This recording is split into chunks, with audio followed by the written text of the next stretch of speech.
It's time for another tournament in a tea break. I'm Ros Satar.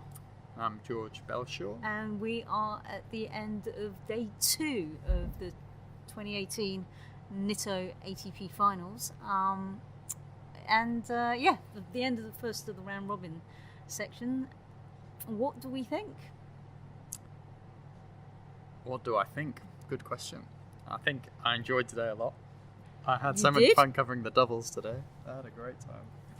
There was so much sniping between, obviously, what's his name? Fell over. The French guy. I'm losing my head. Mahou fell over the advertising board, which, I hate those things. I'm going to put that out there early on. I think they're bloody ridiculous. The placement of them. It's dangerous, it's stupid. They're not right by the baseline or anything, but come on. I mean, why the hell do you need those advertising boards there? There's advertising everywhere in the bloody arena. If anything, put it on the actual hoardings behind electronically. Absolutely. So anyway, he tumbles over that. Carries on admirably. They put up a bit of a fight, Herbert and Mahou. Straight after the match, I just kind of aimed a question to Pavic and Maric, just to kind of say, Mahou suffered a bit of a fall. I expect them to say, oh yeah, that looked painful. Pavic just launches straight in and goes, yeah, he was play acting. He was putting it on, completely faking it. Then Maric is like, I don't think those blocks are a problem. Then Mahou comes out and he's like, obviously he didn't want to get drawn into anything with Pavic in terms of that. But he's talking about he's not sure if his leg's broken or not, so I'm not sure, not quite sure he was play acting. And his resolution to those blocks was not for their complete removal, but for a softer surface. But so even maybe then, made out of foam. Yeah, but even then, though, you can still trip over it. If you trip over, you can still stick your ankle up quite nicely. But anyway, I suppose we should return to more mainstream. We should, because I'm actually not going to download any pictures of the doubles from Getty at the price of £5 a pop. So, but I enjoyed it. I'm glad you did. So my sort of take on, we've had 2 really good matches, Anderson team and Djokovic Isner, and then we've had 2 kind of odd matches with Federer and also today's match with Zverev and Cilic, who, by the way, make sure that I go ahead in our predictions. Not that we're competing or anything, but yeah, I mean, I honestly thought you had it in the bag. I thought that Cilic had it all wrapped up. He looked really good. I thought finally he was going to put aside the disaster that is this court, but no. Yeah, it was daylight robbery. That prediction wasn't great. I mean, I described it as a bit of a gamble earlier this morning when I was doing my daily video, and I was thinking, come quids in straight away. I mean, he should have won that first at 6-love, and that's not an over-exaggeration. No. I don't know how he lost that. Break points in every single game, and good chances on break points. He doesn't seem like angry about it either. I mean, he's a nice guy, but when you sort of say, well, you had chances twice. Yep. He's like, yeah, I did, didn't I? And you're like, what? Dude? Yeah, I mean, it's difficult for him because he played a pretty solid match a lot of the time. Certainly, I don't think Zverev played at all well. Zverev said he thought he'd played well afterwards, and I was like, really? No. You were pretty awful, mate. No, he got that first set on the fact that Cilic choked. Yeah. Not the best match. I mean, let's be perfectly honest. If those guys play like that against Djokovic, it's going to be pretty painful for both of them. Well, I don't think it'll be anywhere near as soporific as this one was. No. I mean, Djokovic will just go... Yeah. I mean, he was in commanding form just now. It was one of the best returning performances I've ever seen from anyone in my life, and I thought Isner served pretty well, actually. The first few games he had Isner under pressure with break points, and he was the one that was serving out to love, which is what you'd expect it the other way around. Yeah. I thought Isner played a decent match. He came out into press and said, I had my ass kicked today, which I thought was a bit hard on himself. It was clear Djokovic was going to win that match from start to finish, but to get that 4-3 the way Djokovic was playing was a pretty good effort from Isner. But I think maybe from his point of view, he's taken him a lot closer in the past. Oh yeah, of course. Last one was 2-2 though, so improvement. Yeah. So okay. So now that we've gone one full tilt, who's impressed you and who has not? Djokovic, obviously, has impressed me, but I was expecting him to impress me. Yeah.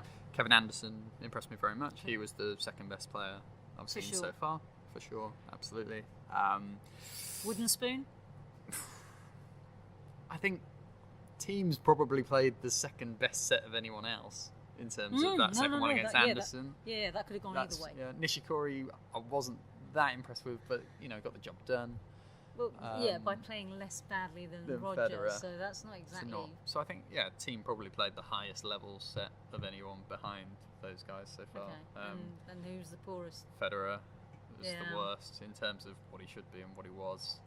What do you make of the fact that he cancelled his practice at Queen's? I don't read too much into it just yet, to be honest. I read it as I've been practicing here, there, and everywhere, and it hasn't helped. Yeah, I mean, that's I what don't I think thought about practicing at Queen's was a great idea anyway, to be honest. No, I didn't. I thought it was weird. These are very special conditions. The centre court, the way it plays, like even practicing on the centre court in the day doesn't replicate how it is at the night when it's filled with the crowd. And who's it who said that that it takes a while to? Well, it gets faster and faster. Yeah. Chilich said that as well. Chilich, that was it. But yeah, I mean, the fact it's different when you practice on it in the day and the night due to the fact it's indoors.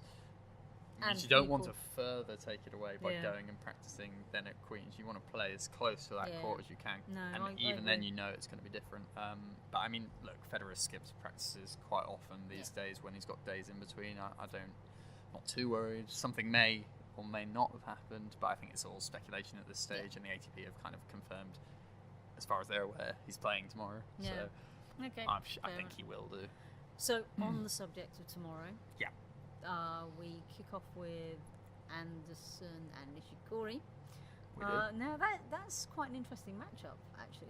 Yes. I think in the Tough. early days, Nishikori had the measure of so it's real David and Goliath type.